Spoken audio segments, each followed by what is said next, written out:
भगवती सूत्र में कहा गया है, केवलीणम भन्ते आयानेहिम जानई पासई गोयमा नो इनठे समठे से केनठेनम गोयमा केवलीणम पुरथिमेणम मियंपि जानई अमियंपि जानई जाव निब्बुडे दंसने केवलिस्य से तेनठेनम। प्रश्न किया गया, भन्ते क्या केवली इंद्रियों से जानता देखता है? उत्तर दिया गया, गौतम यह अर्थ संगत नहीं है। यह किस अपेक्षा से? गौतम केवली पूर्व दिशा में परिमित को भी जानता है, अपरिमित को भी जानता है, यावत केवली का दर्शन निरावरण है। इस अपेक्षा से हमारे शरीर में इंद्रियां होती हैं और हम इंद्रियों के द्वारा ज्ञान करते हैं, परंतु जो केवल ज्ञानी साधु मनुष्य होते हैं वे भी इंद्रियों का उपयोग जानने देखने में करते हैं। तो बताया गया, नहीं, केवली इंद्रियों से नहीं जानते देखते, उनके पास तो प्रत्यक्ष अतीन्द्रिय ज्ञान होता है, केवल ज्ञान होता है। वे केवल ज्ञान से जान लेते हैं, देख लेते हैं। इंद्रियां हमारे लिए ज्ञान की साधन हैं और हमारे लिए उनका बड़ा उपयोग है। एक आदमी के आंख अगर नहीं है, यानी जैसे अचक्षु है, यानी अंधा है, तो उसके लिए तो समस्या है, कैसे चले। ठीक है, तरीके से फिर भी चलने का प्रयास कर सकता है। क्या किताब पढ़ेगा, भले किसी तरीके से कुछ जानकारी कर ले। आंख नहीं है तो दुनिया कैसी कैसी सी हो जाती होगी। अगर उसी अंधे आदमी को केवल ज्ञान हो गया तो फिर आंख है कि नहीं कोई मतलब नहीं। आंख है तो भी एक तरह से बेकार है, नहीं है तो बेकार है ही, बनी हुई है ही। तो केवल ज्ञानी वो बन गया अंधा आदमी, तो बिना आंख के भी सारा काम वो कर सकता है।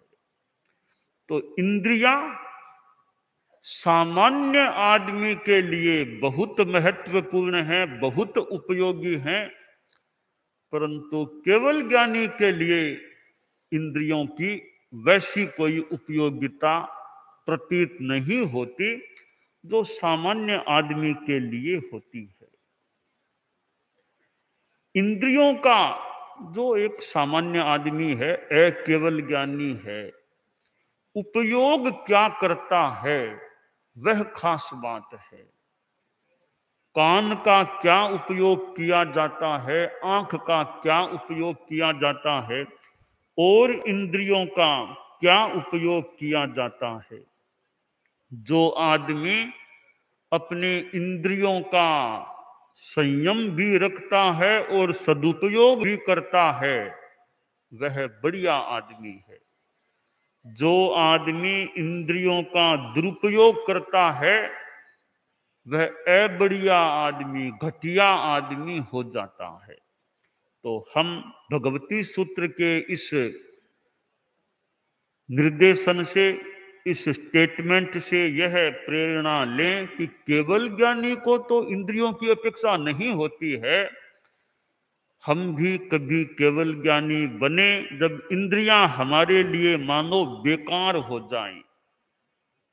परंतु जब तक केवल ज्ञान नहीं उपलब्ध होता है, हम इंद्रियों का अच्छा उपयोग, सदुपयोग करने का प्रयास करें।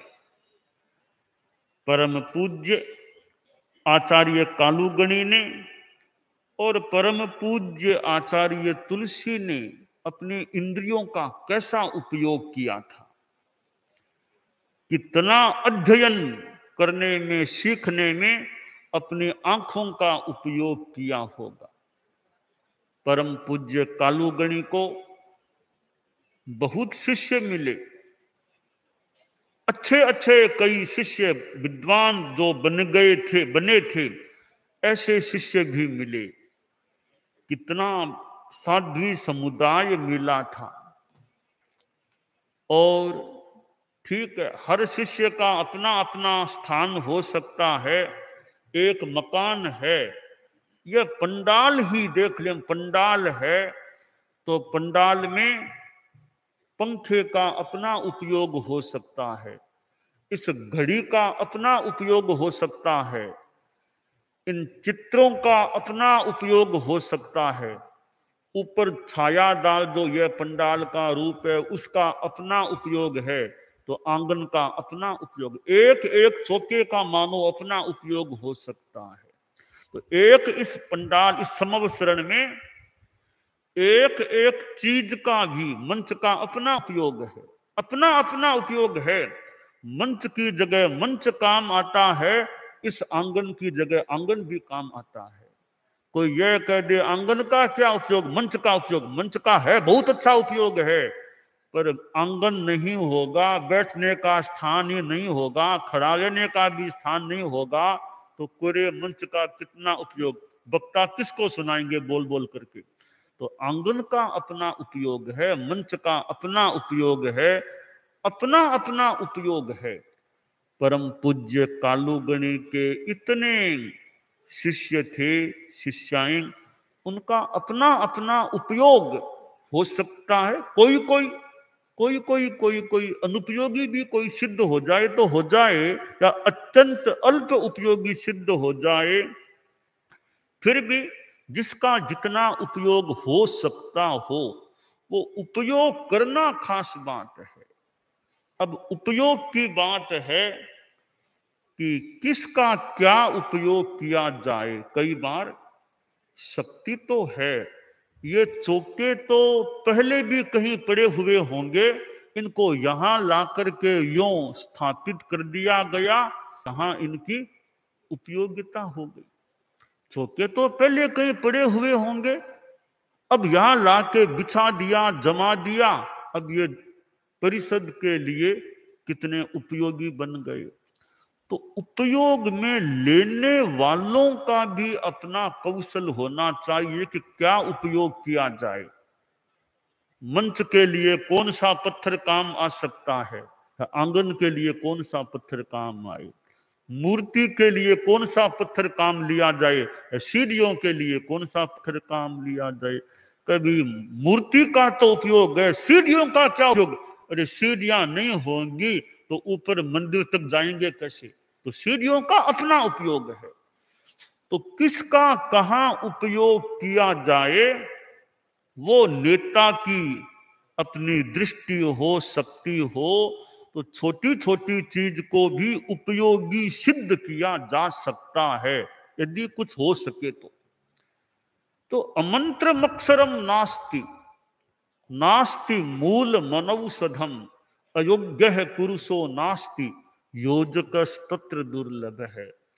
कोई ऐसा अक्षर नहीं होता है जो मंत्र के रूप में परिणत न हो सके।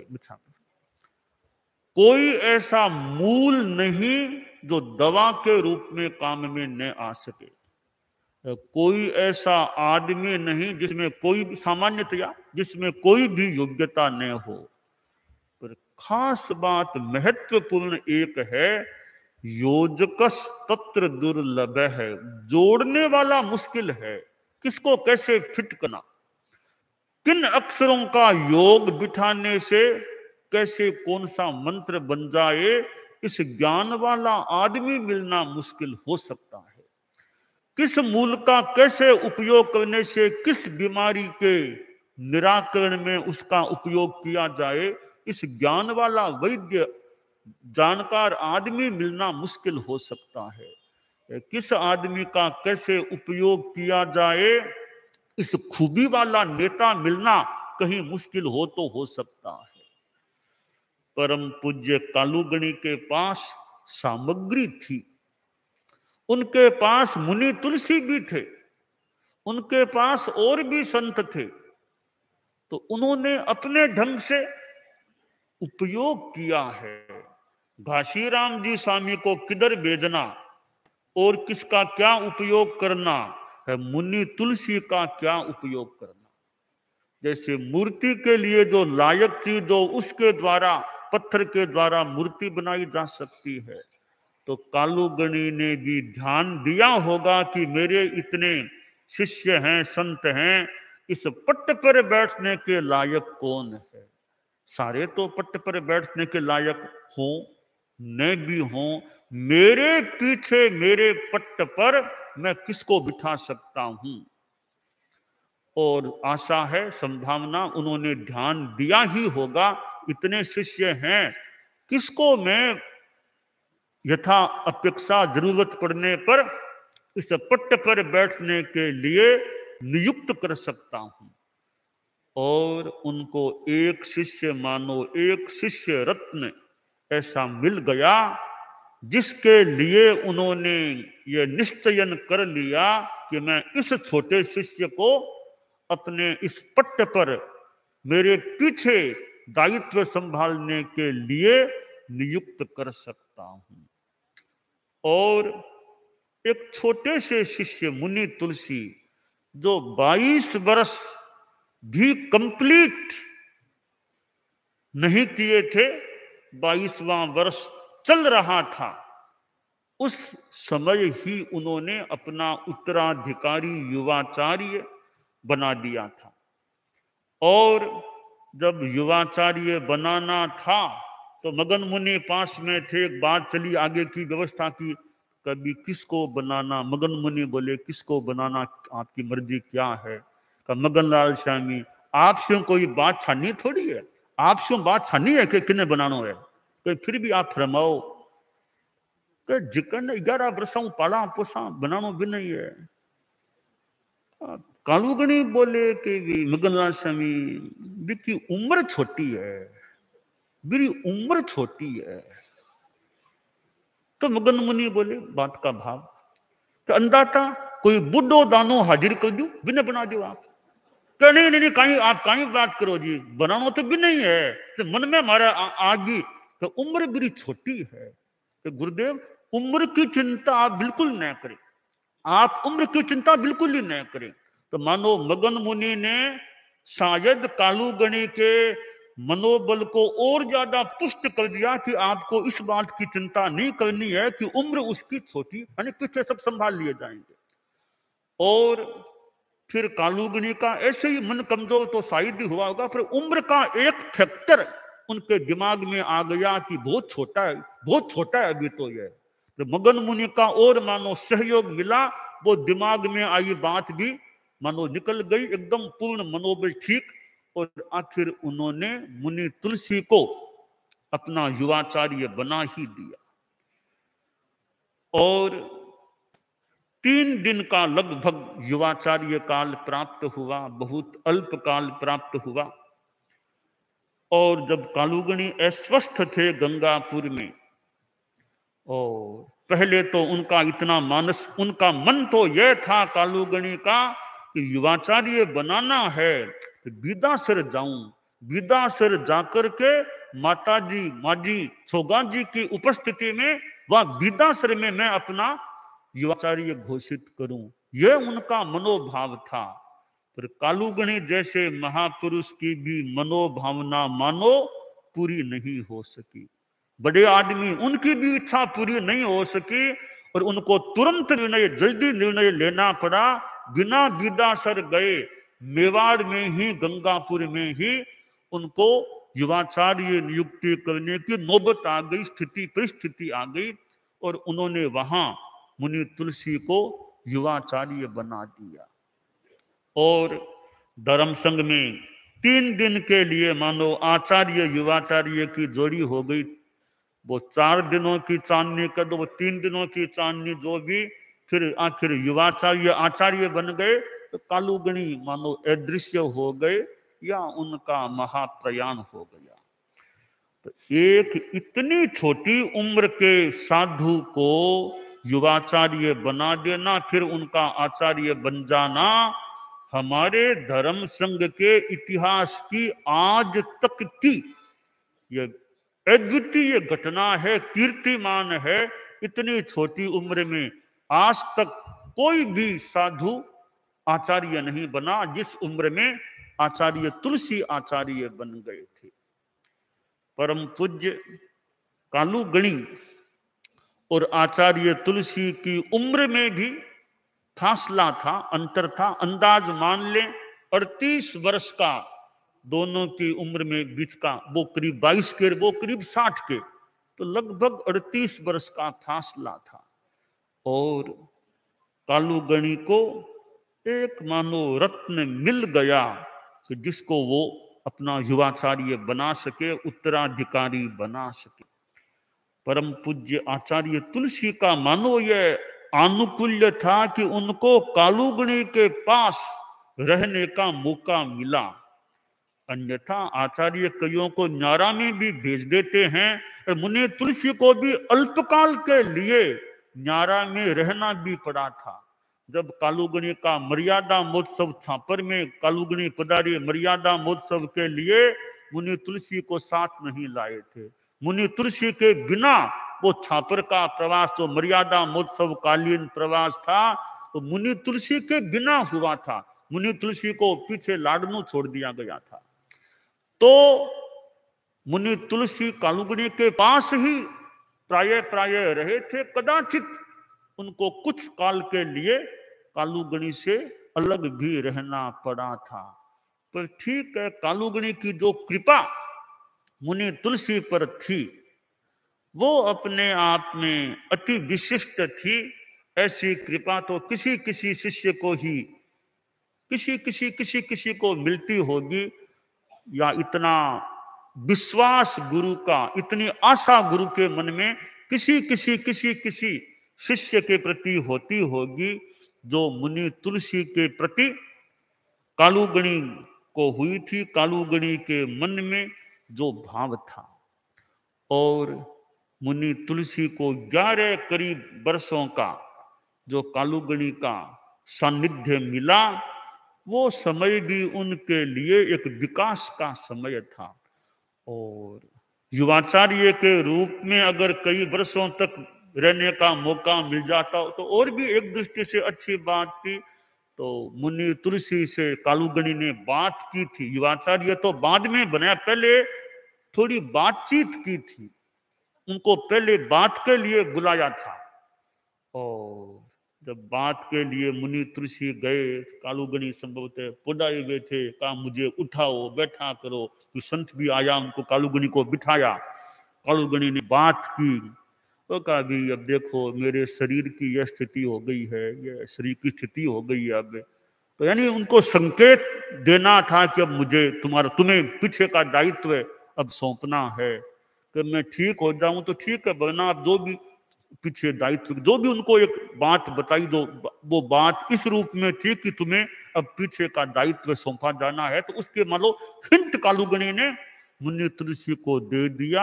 तो वो हिंट मुनि तुलसी को क्या दिया, मानो बाहर भी हिंट फैल गया कि मुनि तुलसी को बुला लिया गया है, अब इन्हीं को संभवतः आगे दायित्व सौंपा जाना है। तो कालूगणी को मुनि तुलसी मिले। इधर मगन मुनि जैसे समर्थ साधु भी थे। छोटी उम्र का युवाचार्य हो तो मगन मुनि जैसे ढिंचाल समर्थ कोई संत हो तो युवाचार्य को भी अच्छा एक सहारा, युवाचार्य को फिर आचार्य को सहारा मिल सकता है। तो मुनि तुलसी का भी मानो भाग्य था, वो आचार्य बन गए। तो मगन मुनि जैसे ढिंचाल समर्थ एक मानिष्ठ साधु धर्म संघ में थे, तो छोटी उम्र के आचार्य होने पर भी उनका काम अच्छा चल गया होगा, प्राय प्राय ऐसी आशा संभावना की जा सकती है। तो परम पूज्य कालूगणी अभिवंदना सप्ताह का ये जो उपक्रम चल रहा है, तो परम पूज्य आचार्य कालूगणी और तुलसी, इन दोनों का अपना एक गुरु शिष्य का और आचार्य युवाचार्य का एक संबंध रहा है। तो हमारे धर्म संघ को परम पूज्य कालूगणी जैसे आचार्य मिले और कालूगणी के अनंतर उत्तराधिकारी आचार्य तुलसी जैसे भी परम एक विशिष्ट सर्वाधिक आचार्य काल पाने वाले आचार्य भी हमारे धर्म संघ को प्राप्त हुए। मैं दोनों ही गुरुओं के प्रति नमन करता हूं।